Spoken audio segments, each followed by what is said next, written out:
எப்படி இருக்கீங்க? இன்னைக்கு என்னன்னா ப்ரோக்கோலி பேட்ட போகிறோம். இங்கே பாருங்கள் ஊடம் போட்டு சரிங்களா. ஓகே, ரொம்ப வேக வைக்க வேண்டாம். இது தீபாவளிக்கு நீங்கள் இப்படி செஞ்சு கொடுங்க. இந்த மாதிரி சுடுதலில் போட்டோன்னே எடுத்துருங்க.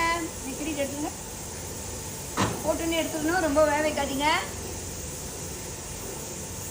கொஞ்சோண்டு எண்ணெய் ஊற்றிக்கிங்க. எண்ணெயில் கொஞ்சோண்டு தண்ணியில் எண்ணெய் ஊற்றிட்டு நீங்கள் அவிச்சு எடுத்தீங்கன்னா நல்ல வாசனையாக இருக்கும்.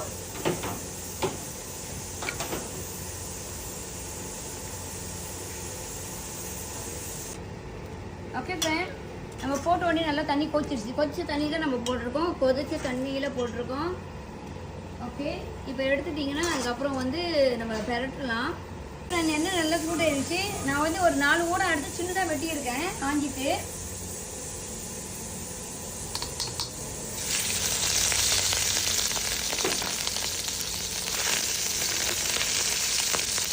ஓகே, ஊடான வந்து நம்ம ரொம்ப வேக வைக்க வேண்டாம். லைட்டாக எண்ணெயில் வதக்கிடுவேன். அதுக்கப்புறம் பார்த்தீங்கன்னா நான் ஒரு சின்ன ஸ்லைஸ் இஞ்சி எடுத்து இப்படி வெட்டியிருக்கேன். பூண்டு பார்த்தீங்கன்னா ஒரு 10 பூண்டு இப்படி இடிச்சிருக்கேன்.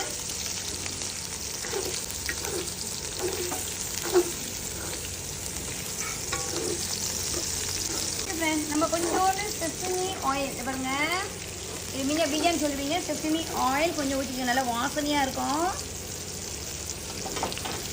அதுக்கப்புறம் ஓகே, எல்லாம் வெந்துடுச்சு. எல்லாம் நல்லா வெந்துடுச்சு. இப்போ பார்த்தீங்கன்னா இந்த மிளகா, கேப்சிகம் மிளகா இந்த மாதிரி குண்டு குண்டாக வெட்டி போட்டுக்குங்க. ரொம்ப வேக வைக்க வேண்டாம். அதுக்கப்புறம் பார்த்தீங்கன்னா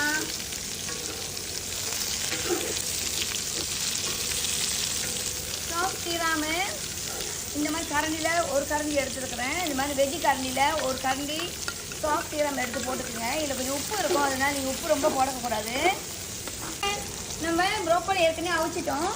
ப்ரோக்கோலி போட்டுருங்க. அதுக்கப்புறம் இந்த பாருங்கள் சிக்கன் ரசா ரொம்ப போட வேண்டாம் ஒரு.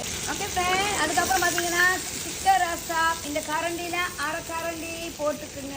ஏற்கனவே இந்த மாதிரி சாஃப்ட் சீராம் ஊற்றிருக்கோம், அதில் உப்பு இருக்கும். போட்டு கிண்டிட்டு சோள மாவு இந்த மாதிரி கரண்டியில் அரை கரண்டி சோள மாவு எடுத்து நல்ல தண்ணியில் இப்படி கரைச்சிக்குங்க. கொஞ்சோண்டு சும்மா இந்த மாதிரி கொஞ்சமாக தண்ணி ஊற்றிக்கிங்க, ரொம்ப ஊற்றக்கூடாது. அதுக்கப்புறம் பார்த்தீங்கன்னா நம்ம அதே சொன்ன மாதிரி இந்த கரண்டியில் பாருங்கள், நான் அரை கரண்டி மாவு எடுத்து கொஞ்சம் தண்ணி ஊற்றி சோள மாவு போட்டு இறக்கிடலாம். கரைச்சிக்கிட்ட சோள மாவு.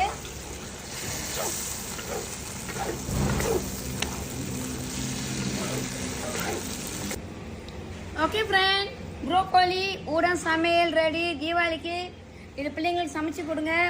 ஏன்னா நீங்கள் தீபாவளி கிட்ட நெருங்கிடுச்சு. என்ன சைவர் பேட்ரு வெஜ்ஜி என்ன செய்யணும்னு தெரியாது. இந்த மாதிரி ப்ரோக்கோலி காலிஃப்ளவர்லாம் நீங்கள் சமைச்சு கொடுத்தீங்கன்னா பிள்ளைங்க நல்லா சாப்பிடுவாங்க, வரவங்களும் நல்லா சாப்பிடுவாங்க. நன்றி. ரசம் ராஜேஷ் இப்போ